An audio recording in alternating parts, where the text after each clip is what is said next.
Hi, I'm Valerie. Welcome to Motoring 93 and welcome to beautiful Barbados.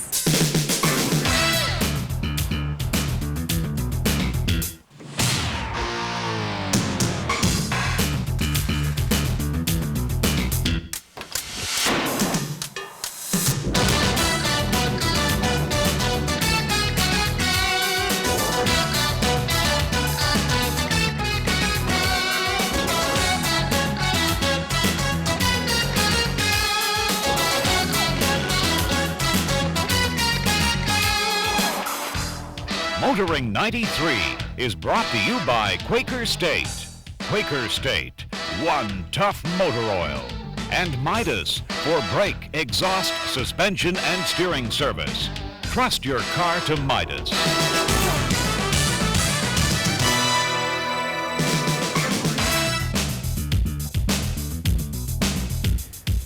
This week, Motoring 93 is on location on the island in the sun, Barbados. And you know, the vehicle is simply a way of life here in Barbados. Yes, they've got buses and they've got taxis, but no rapid transit, and the best way to get around this island is still by car.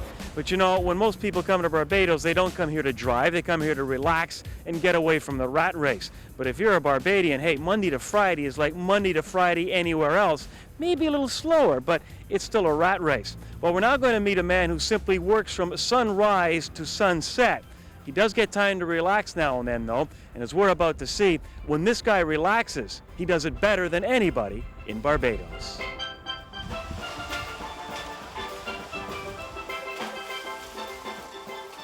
Although in decline, sugarcane is still Barbados' major export. During our visit, the plantations were abuzz with workers harvesting this year's crop. Anyway, I can try and talk to Mr. Farmer there and try if he can get ease at the little increase in tonnage. Our quote is only 237 a week. Last week we managed to push in 300. Michael Gill has spent a lifetime in the sugar business. But about 10 years ago, he answered a challenge that would change his life. 1983, we weren't doing that well in sugar. And the local expert on cut flowers, Mrs. Iris Bannicky, she laid a challenge out to the sugar farmers to consider doing cut flowers as an industry. And I picked up on the challenge in October and planted the first 4 rows of ginger lilies in place of sugarcane. And we were very fortunate. It was a good location and everything seemed to have been right. And it encouraged me to grow more. Well, we have grown in 10 years to 30 acres, which is a sizable amount of cut flowers, and into almost 200 varieties, variant varieties of ginger, heliconia, and all their families. And the biggest challenge always is to find new varieties. This makes your marketing a bit easier.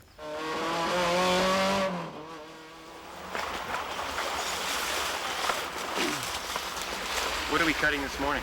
Red gingers. These are exporting to Helsinki in Finland. We use about 4 cutters and 3 carrying, and the other 3 will be at the station preparing the flowers and putting them into water. We get some time off more in summer, but during the winter season we are just constantly working delivering cut flowers all over the world. And the odd weekend I go off and I race the cars. Michael Gill does more than just race cars on the weekends at Bushy Park. Gill has been for many years the #1 rally driver in Barbados. It's a way of relaxing. It's so different, completely opposite. You completely forget your work, and that break is what is important. The first thing, Brad, is in 1970 I was 6 years old. So I remember coming to this race meeting that Mike was telling you about, the first one, and I stood in the tower there behind us with my dad. He was the president of the club at the time, the chairman, And I remember watching Michael during those 6 years. I grew from being 6 years to being 12 years old, and I just couldn't wait to get racing. And frankly, I worked and worked and worked until 1992 we could reopen this track. So Michael has been an inspiration from when I was 6 years old, basically, to get me involved in motorsport.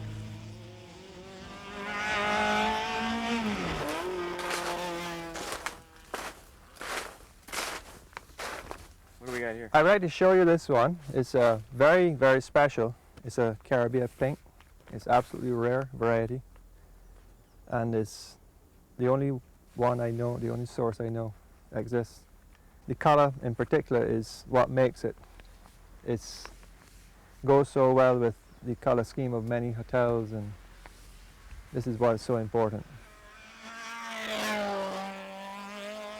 Mike is the kind of guy that passes on the information. He has a wealth of knowledge built up over the 30 years of motorsport, and Mike is always eager to help everyone.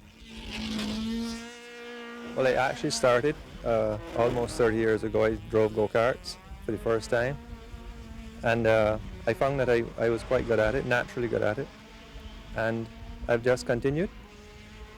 I actually had an opportunity in 1973.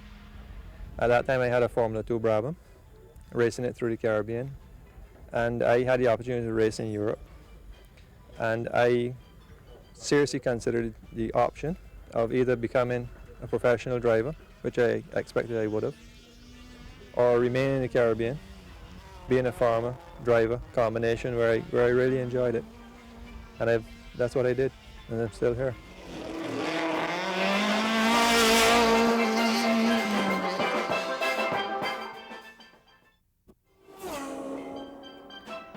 The population of Barbados is just over 240,000, with a car population of about 31,000. North American dealers continue to suffer the current recession. But what about the challenge of selling cars on a Caribbean island like Barbados? The largest dealership in Barbados is Simpson Motors. As far as North American, the economy's been down for the last few years. It's been helpful for us because we keep so close to them. We try to follow their lead, so we've been gearing up for a while to face the brunt of the economic downturn. So when our competitors were not doing anything, we were doing things in the good years. We built this in good years.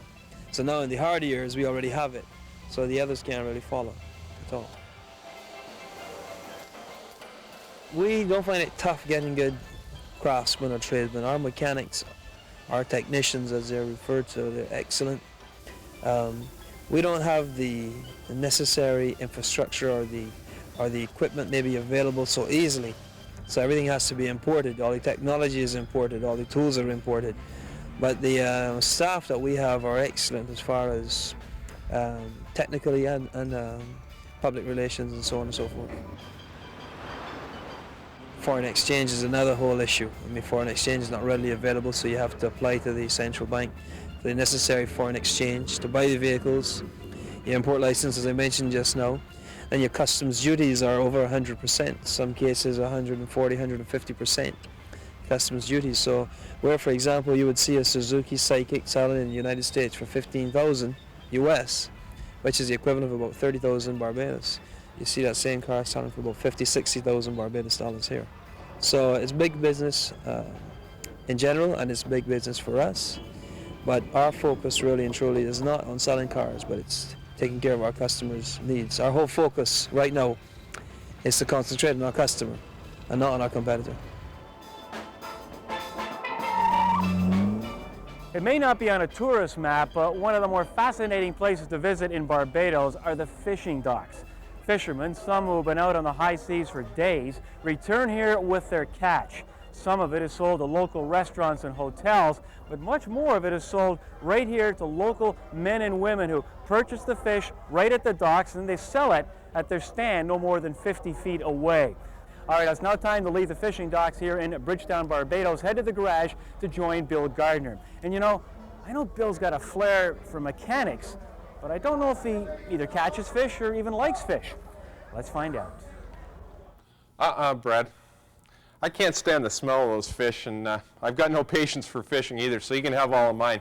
But I'll tell you, the guys that own the Radiator shops, they're going to have a lot of extra time on their hands for fishing. They may not have the bucks to go fishing, but believe me, they're going to have the time. There's been quite a revolution in the rad industry in the last little while. Now, what I want to talk about is the use of aluminum in radiators in cars. Now, it's nothing really new. There were Corvettes back in the 60s that had aluminum rads.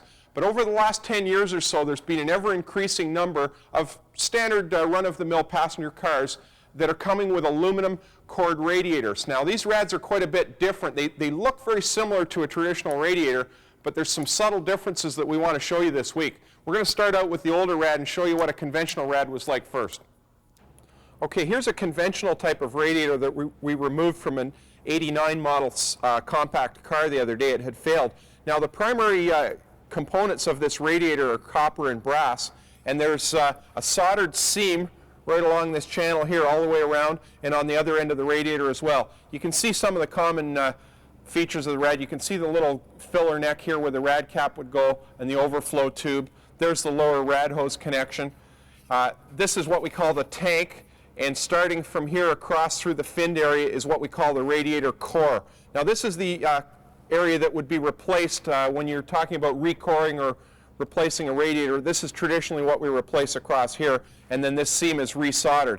Now, as you look across this radiator, you can see that the fins are a little bit disintegrated in this rad. There's some areas where they've actually crushed down. That row right there is crushed together.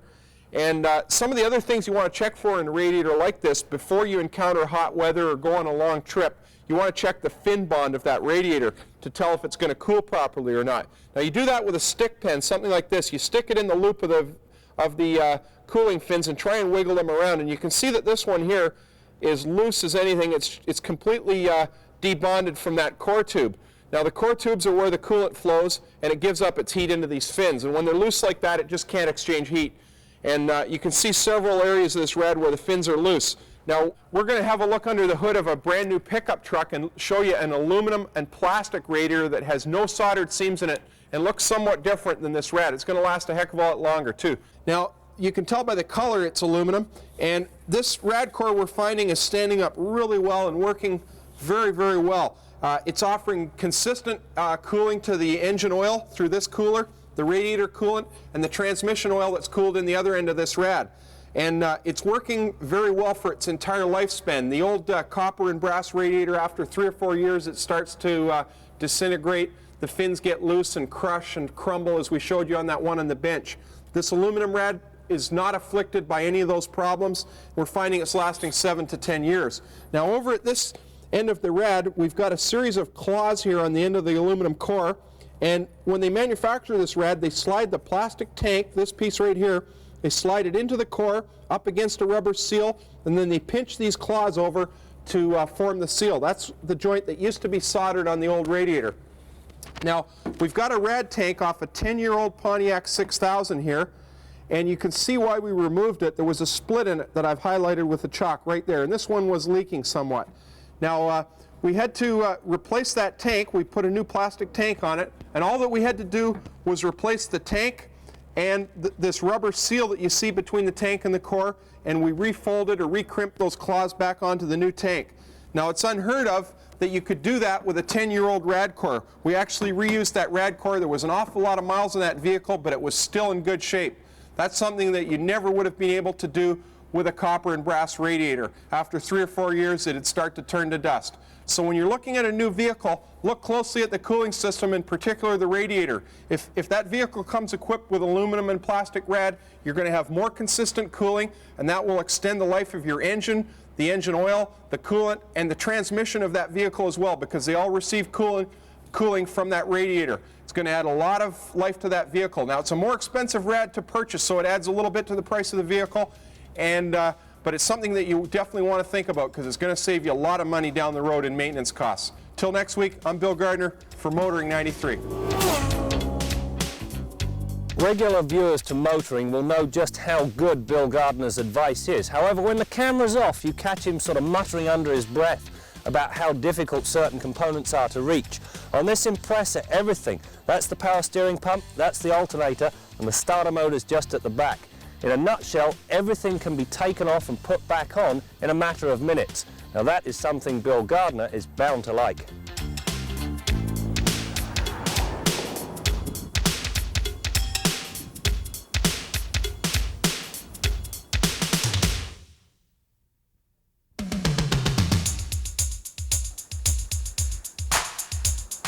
Test Drive with Graham Fletcher.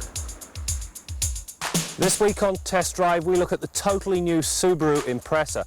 Now, when this car went on sale in Japan, Subaru sales went up a full 12.3%, indicating that the Impreza does indeed impress. The new Subaru Impreza is the latest entrant into the ever-growing band of small family cars. There are two trim levels available in either 2- or 4-wheel drive versions. Power is supplied by Subaru's now famous flat-4 boxer engine. It displaces 1.8 litres and produces 110 horses and 110 pounds-feet of torque.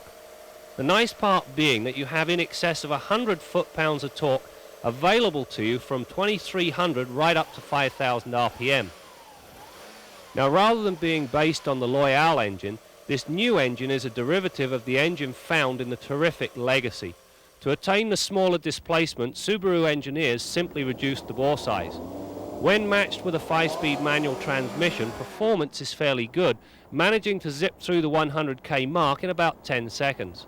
When matched with the optional 4-speed automatic, performance drops considerably. The reduction in power is most evident in hilly terrain, the problem being the choice of gear ratios. Second gear induces a lot of engine noise while third lugs the engine. A rethink of the ratios might be in order. Fuel economy averaged a respectable 10 litres per 100 kilometres or 28 miles per gallon in the automatic version of the 4-wheel drive wagon. The torque split on the Impreza with the automatic transmission is determined electronically, with the throttle position sensor being the prime input. Now, when you drive slowly and part throttle, what you have is 70% of the power goes to the front wheels and 30% to the rear wheels. Now, if you nail the gas pedal, the system kicks in a 50-50 power split, meaning you get optimum traction under these sorts of conditions. All the controls the driver must operate have been placed as high up in the car as possible. Now, this is done to keep things as close to the driver's normal line of sight and therefore within peripheral vision. The object being is to minimize the amount of time you have your eyes off the road. Generally speaking, they've reached this objective, the noticeable exception being the radio, which is housed way down in the center console. The rear end styling of the new wagon, as one wag suggested, is reminiscent of the old AMC Pacer. Now, many of you will remember this as a sort of mobile goldfish bowl. Let's hope that the buying public doesn't perceive it as so, otherwise sales of this terrific little family hauler could be rather slow. In any station wagon, versatility is a key element of design. Now, in this Subaru, you've got split folding rear seats. Now, if you lift up the seat base and fold the seats down, you get a nice flat floor. But the thing that I like about this design is the steel plate on the bottom of the seat. If you've got a heavy object back there and you hit the brakes in an emergency, it slides forward and catches that steel plate rather than the back of a rather soft seat. Great safety idea. The suspension is a fully independent McPherson strut design that incorporates anti-dive and squat geometry. Now, this limits nosedive under hard braking and squat under acceleration. They've also designed in a degree of passive four-wheel steering. This improves predictability and stability in corners. The ride is firm but comfortable, meaning that the car handles very nicely for a family car. The front seats offer a high degree of comfort as well as adequate lateral and lumbar support. The seat base could, however, be a little longer. This would give a little more support to the back of your legs. The optional four-wheel disc brake system features a 4-channel anti-lock system based upon the Bosch setup. Stops are straight, controlled, and averaged a commendable 116 feet from 80k. This Subaru Impreza is going into a very tough segment of the marketplace. I mean, it's going to face competition from the Corolla, the Sentra, and even the Mazda Protege. However, when you consider for $22,000 you get full-time all-wheel drive, anti-lock brakes, and an airbag, this car has to be considered somewhat of a bargain. Next week, Graham tests the new Lincoln Mark 8. We'll also get a sneak preview of our long-term test fleet. First up, the Chrysler Intrepid, picked as Motoring 93's Car of the Year. We'll see if our long-term impression is as good as our first. Next, the Toyota Corolla. A perennial winner of durability awards, the Corolla now gets its first motoring long-term review.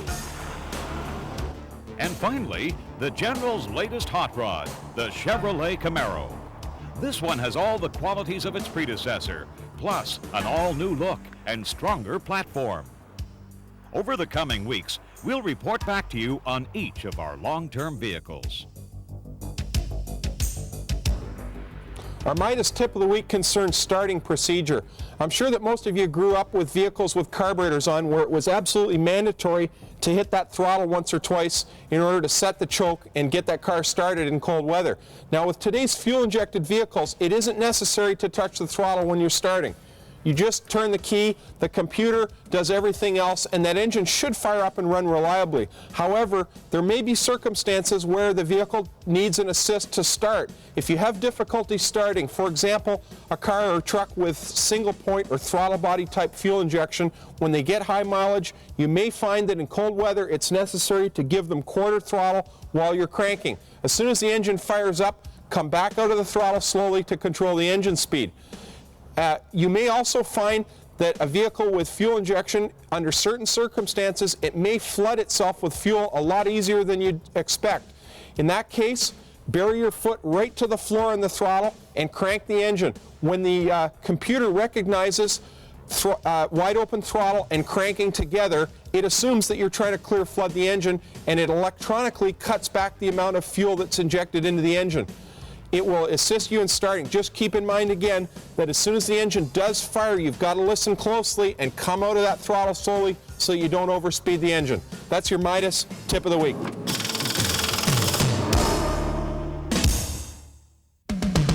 Kenzie's Corner with Jim Kenzie. You know, some municipalities seem to have nothing better to do than erect stop signs. Either four-way stops like this one, sometimes stop signs in the middle of the block. Well, what's the point? Well, the people who live in ritzy neighborhoods like this probably think it makes their streets safer because it slows cars down. But research shows, and our own film shows, that a lot of people don't even stop for these things. For every car that does stop, there's a pedestrian who's lulled into a false sense of security, steps off the curb, and is bunted into the next time zone. But the worst aspect of it, and if you could smell this intersection, you know what I'm talking about, is the fuel consumption and pollution these things cost, and let's not even think about the asbestos coming off the brake linings. Now, traffic engineers will tell you that the most safe and environmentally friendly way to handle traffic is with smooth, consistent flow.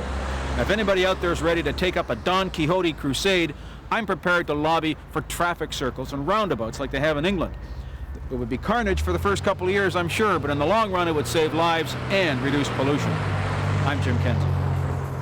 Unless you live in a country with right-hand drive, I'll guarantee you've never seen this car on the highway in North America. It's the '93 Suzuki Cappuccino. It was first a concept car in 1990, went into full production in 1992.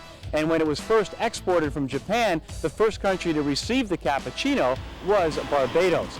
It's got a hard, full-top T-top. This is kind of nice. It's glass, and of course gives you lots of room, well, a little room to pack things away. But if you want a full convertible, all you do is push a button, pull a lever. There you have it. The Suzuki Cappuccino. Only in Barbados. What a pity. That's it for now, and what a pity our trip is over to Barbados, but we're back to reality next week as we continue to bring you more stories about cars and the people who drive them. While in Barbados, the Motoring 93 crew stayed at the beautiful Tamarind Cove. There's a mutual understanding between Canadians and Bajans, and I think Barbadians also love Canada. We can't all afford to go there on holiday, but we like Canada very much. I love Canada. It's one of my favorite places in the world. Motoring 93 has been brought to you by Quaker State. Quaker State, one tough motor oil. And Midas, for brake, exhaust, suspension, and steering service. Trust your car to Midas.